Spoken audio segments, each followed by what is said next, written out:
Go live. Go live. Go live. Live? Are we live? Are we live? Can you hear us? Can you hear us? Can you hear us? It's Giants vs. Cowboys. Talking Giants pregame show. I'm Bobby Skinner here with Justin Pennick. I'm excited, man. I'm excited for this game. Here we are. Here, look, it's us. It's on the screen. All right, so basically, I'm a little frustrated. I usually actually like it being the 4:30 game because then we can wait. We can enjoy the 1 o'clock games. But I'm excited to see what this game's about because they're struggling. We're struggling. I don't really know what to expect. I just want it to be here. I don't want to wait. I have off tomorrow, so I don't care what time the game is. So we are struggling. Really, the main thing that I've been saying since Friday, Bobby, is we need to do something right offensively. We need to do something right. You know, if the defense, it's one of those games where if the defense struggles, you know, maybe we're a little frustrated, right? But I'm not going to kill this defense, but we're kind of expected. I'm on like this fine line of, am I expecting something from the defense, but I don't want to expect something and then get disappointed? But, you know, start the season, Bobby, we were talking about how we're expecting good performances out of the offense. That is utterly disappointing. So show us that you can do something well. Is it running the ball with Freeman and Gallman? Is it opening up some holes? Is it the intermediate passing game? Can we expand the field a little bit and throw the ball downfield to Darius Slayton and Golden Tate maybe? So do something right. Can't be walking away from a game where we're saying we did nothing on offense. Yeah, for sure. And I know we've been hitting on like the deep stuff, but also like our deep shots have been all or nothing. Like, hey, it's like, all right, this play we're going deep. Sprinkling in some deep concepts with some checkdowns. It's not a crazy concept. I mean, you can do that with high school stuff. So, when we win, headline's going to be how Dallas lost it, not how we won it. Would love to watch Cowboys fans' head explode. I don't care. I'll take a win, however. I'll be talking about how we're going to win the division. I'll go nuts. Ralph, 06, 06, one second about that last comment you made. It will be pretty crazy how the narrative will change of the outlook of what we think of the season, whether it's like valid or not valid to think it. It will be crazy how the narrative will change if we win today, and we'll be like, oh, we have Philly coming up, and we have Washington coming up. We can totally flip it. All right, I don't want to do that though. Next three games are division games: Cowboys, Washington, and then Philly, and then Tampa on Monday night. Matt Sims said, "Game day hair is looking great, Bobby. Thank you, sir. Yes, sir. 8-yard comebacks. No more 8-yard comebacks. No more 8-yard comebacks unless 15-yard comebacks. Hit us up with some questions. We'll answer everything. But we got a Facebook in here. Oh, Facebook. I love it. We don't usually get much Facebook action. Anyways, what were you saying? About those comeback routes, what we saw last week work well is you have your outside boundary wide receiver running a little bit of an in route, out route, you know, whatever you want to call it. He was cut towards the middle of the field, going away from the sideline that's closest to him. My brain, I have morning brain, so that's why I'm not thinking of what that's called. And then you had the slot wide receiver basically running a streak and a vertical route that's taking away the safe, and that's taking away also the slot corner as well. So it leaves the middle of the field open. So if you're run, you know, some sort of comeback route or some sort of, you know, running stuff over the middle of the field. I know comeback route is typically towards the sideline, but if you want to run some concepts in the middle of the field where you're taking that deep safety away, that worked last week. So I would like to see them replicate that. Yeah, and it's like I said, when people, I know, like with Eli at the end, it was like, what, we need to go deep, and it's like it's not as simple as just like throw the ball deep, because that's, you know, like you take what the defense gives you, but it's not all or nothing. Like, and that's what the offense has been. Like, it's been like, hey, we're going deep on this play or we're going short on this play, and it doesn't have to be that. Like, there's some very simple concepts, one read concepts, where it's not like you're locking down on one receiver, you're locking down on one read. And if a defender comes down, you throw a dig route. If the defender goes in, you got to it's just simple stuff like that we ran last year. So it's not like, oh, it's the same stuff that we ran last year. So it's not impossible. 25% of Daniel Jones's attempts last year went for 15 yards or more. 10% of his attempts to start this year have gone for 15 yards or more. That is a substantial difference. And frankly, we usually talk about a dimensional offense as, rushing versus passing. But frankly, the Giants are making their passing offense one-dimensional, solely only throwing the ball towards the intermediate part of the field and the short area. And it's making Bobby, we've talked about this on the podcast. This is why defenses are able to put 7, 8, 9 guys in the box, because they respect the Giants' offense ability and their cojones throw the ball deep down the field. Yep. Leave a comment if you think Justin's internet sucks. That's how we're going to get the comments going. Leave a comment. All right. Devin Martinez says, watch this running game get going today for the Giants. Get some stretch runs leading to play action. We got this. I hope so.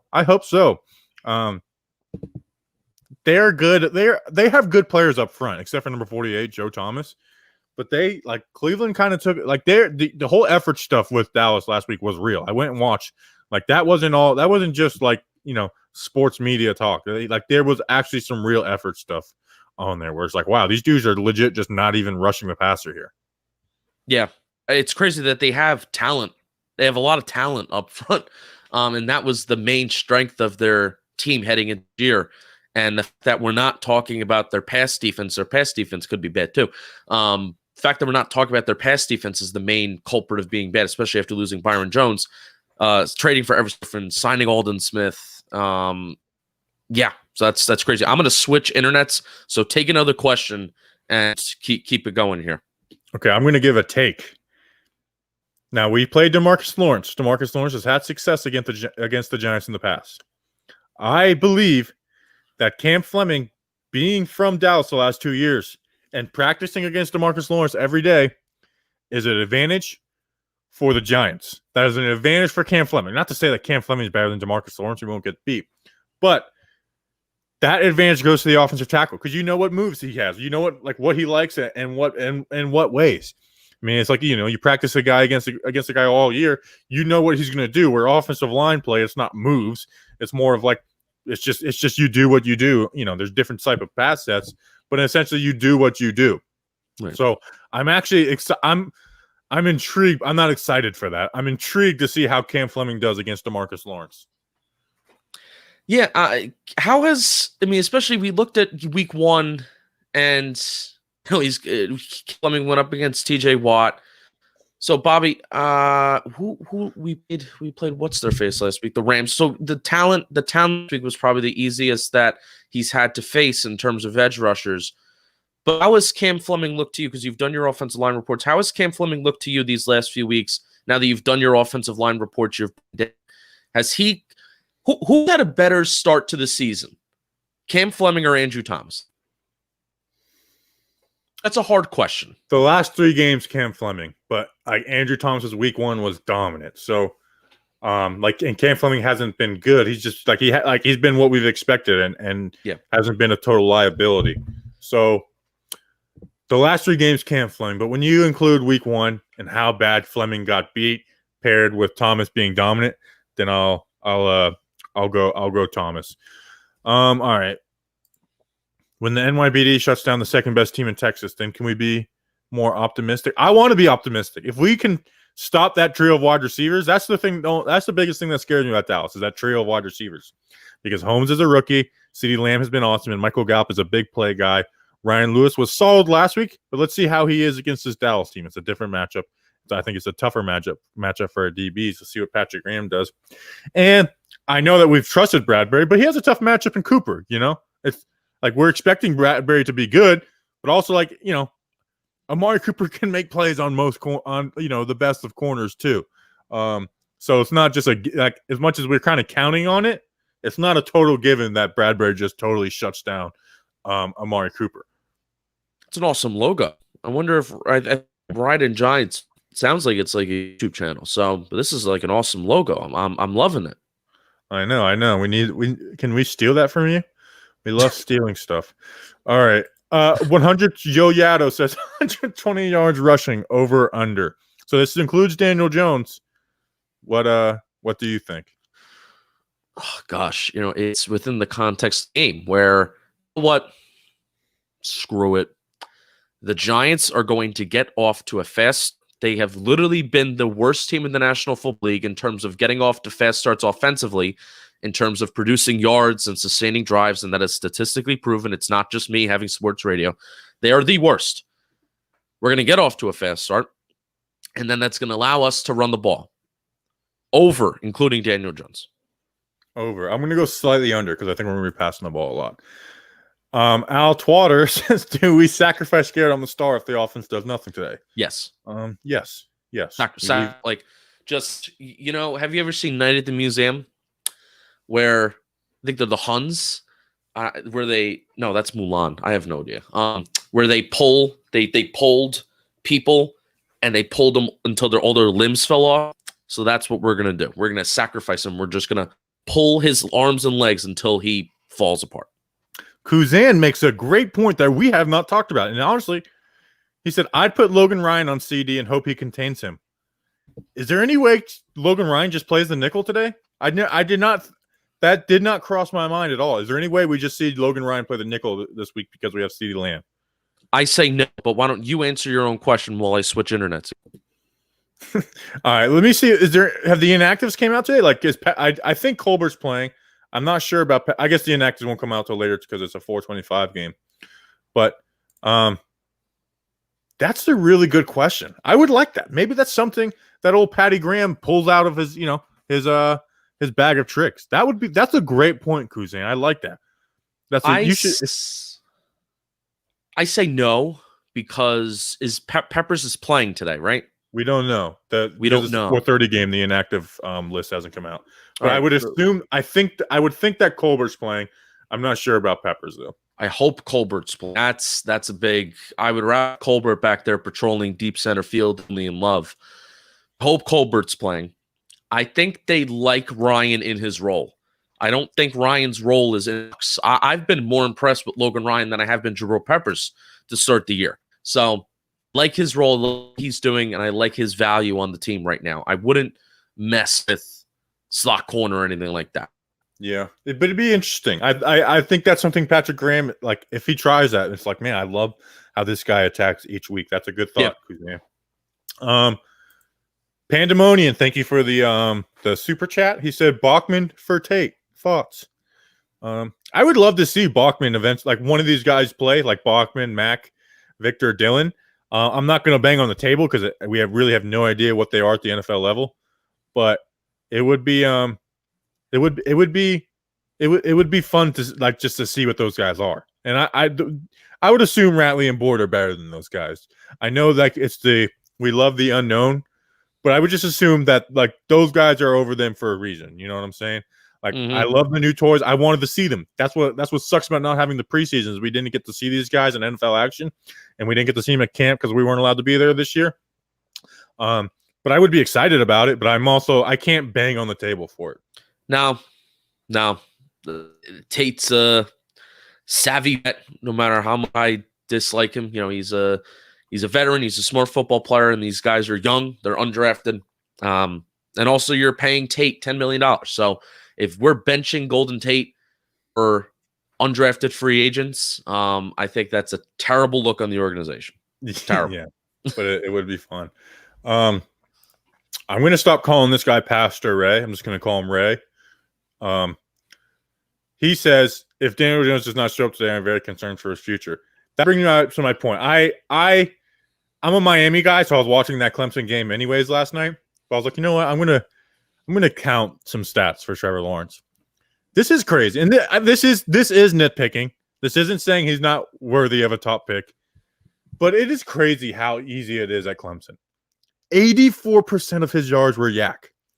6 of his drives out of 12. Like, let me go 1, 2, 3, 4, 5, 7 out of 12 drives had 0 or less air yards.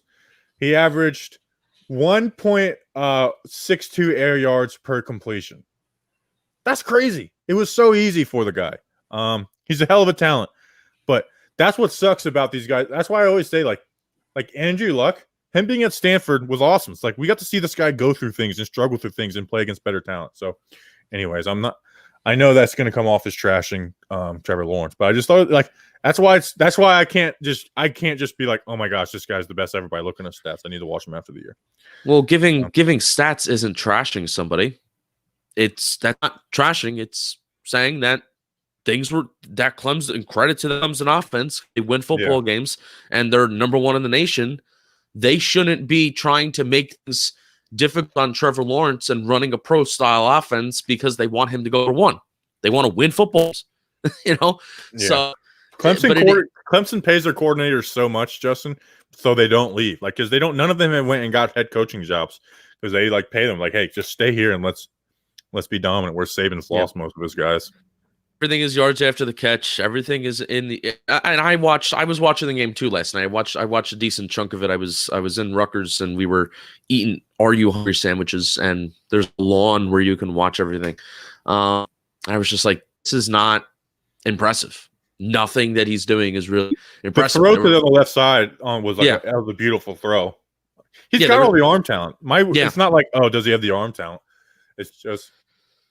I need to go rewatch the LSU game, and then after, hopefully they play in the national championship against a good defense. You know. Yeah. And Etienne is a monster. He is a beast. I mean, that whole team is just full of beasts. Here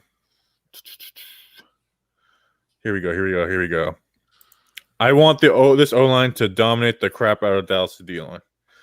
I do too, but I wouldn't expect them to dominate them. They can win the day. But I don't think they're going to dominate. And they got some talent on the D line, more so on the edges. Jason has been commenting. He's been in the comments. He's been in some of the live streams. So thank you, Jason. But every time I see your name, it looks so close to Jalen Ramsey. I'm like, what is I part of like for a split second? I think, what is Jalen Ramsey doing commenting on our YouTube? I don't know, but if he does, we'll fight his ass. Ain't that right? Oh look, one of my college teammates just sent me a text saying Orlando Scandrick sounds like an idiot. Did anybody listen to the Friday show and Orlando Scandrick? That was so funny. He just didn't get it. I literally asked him. I was like, "Hey, like, do you remember like when we beat you guys?" He's like, "Yeah, I do remember that." Oh yes. He like started explaining to me, and I was like, "Dude, I remember. Trust me, I remember Orlando Scandrick. This is me trying to make a joke." I do remember such occasion. Bateman 1776 says, "Can we please get Caden and a lot less Ingram?" That's not gonna happen. You know what I'm saying? Who's Caden with the Y? And Caden hasn't been a good enough of a blocker to like demand that. In fact, he's stopped us from having some big plays in the run game with Daniel Jones. All right, we're not doing the whole Daniel Jones conversation every roster. I want someone else than Jones to lead in rushing today. I agree. Brian Porras, what's up, fellows? Duke gang. RPO the hell out of you guys. I love it. Thank you, Wally Dupes. All right, we got 2 more minutes. I'm gonna do something here. That was a banner. That was one banner I used to have, but I just putting that Nice. So 2 more minutes. Get your last questions in.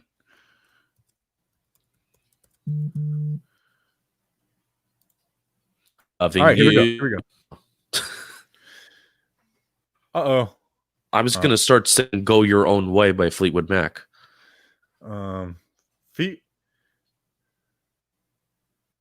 Someone just texted me something. All right. Sorry, guys. I'm easily distracted. When I get text messages and people are talking trash for us, I love it. Thank you, Jack. Hope Andrew Thomas is a good game because I know it's... All right. Anyways. Game. Score predictions. What's your score prediction for this game? Well, I predicted 78-0, but I also have a vision of death. I have some Cowboy friends. They are Cowboys. They're also fans of the Cowboy team. So we're all going to be watching together. And, I've been asked by some of them, talking like, oh, what do we think is going to happen? I think death. There will be death on the football field today.